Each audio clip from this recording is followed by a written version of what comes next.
সামাজিক মাধ্যমে ১৬ বছরের এক নাবালিকার সঙ্গে প্রেমের সম্পর্ক গড়ে ওই মাধ্যমিক পরীক্ষার্থীর। সেই মোতাবেক প্রেমিকের ডাক ফেরাতে পারেননি প্রেমিকা। গতকাল নাবালিকা প্রেমিকা বাড়ির পরিবারকে ছেড়ে ও বাবা মাকে না বলে বহরমপুর থেকে সোজা চলে আসেন রায়গঞ্জে। শটান হাজির প্রেমিক হৃদয়ের বাড়িতে।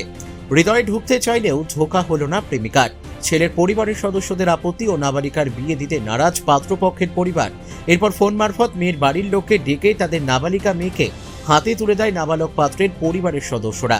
এতেই বাদ সাধে সদ্য সামাজিক মাধ্যমে প্রেমে হৃদয় দেওয়া মাধ্যমিক পরীক্ষার্থী। বাবা মায়ের ওপর অভিমান, অন্যদিকে নাবালিকা প্রেমিকা হাতছাড়া। দুই যন্ত্রণা সহ্য করতে না পেরে গলায় ফাঁস দিয়ে আত্মঘাতী হলেন মাধ্যমিক পরীক্ষার্থী হৃদয় মণ্ডল, বয়স ১৬ বছর।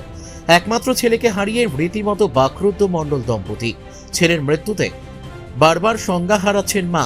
পুলিশ ওই নাবালকের ঝুলন্ত মৃতদেহ উদ্ধার করে ময়না তদন্তের জন্য রায়গঞ্জ মেডিকেল কলেজ হাসপাতালে মর্গে পাঠায়।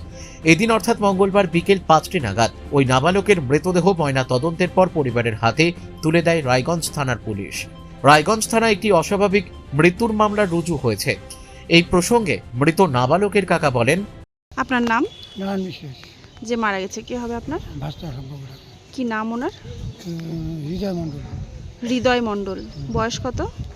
মাধ্যমিক দিল, আর যাওয়ার পরেই তো রেজাল্ট বাড়ানি কত ১৭০০। আচ্ছা, বাড়ি কোথায় ওনার? রামপুল্লা হন্ডা রাহাপাড়া। কি হয়েছিল ঘটনা?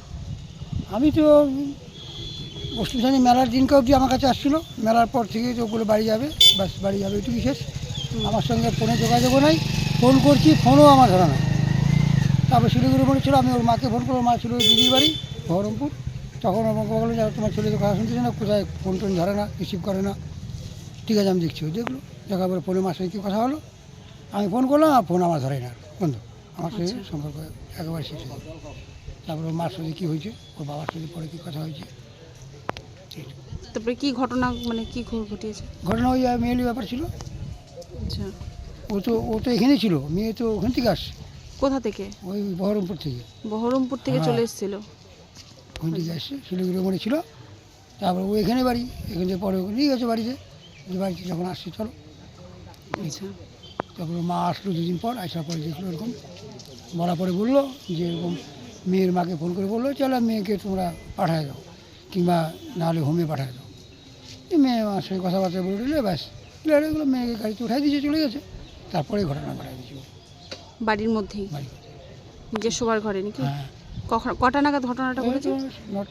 ৯টা ৯:৩০ হবে। ৯টা ৯:৩০ হবে। হাসপাতালে নিয়ে এসেছিলেন এখানে?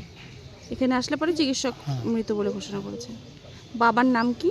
অনিল মণ্ডল। অনিল মণ্ডল। আর মায়ের নাম? অলকা মণ্ডল। অলকা মণ্ডল।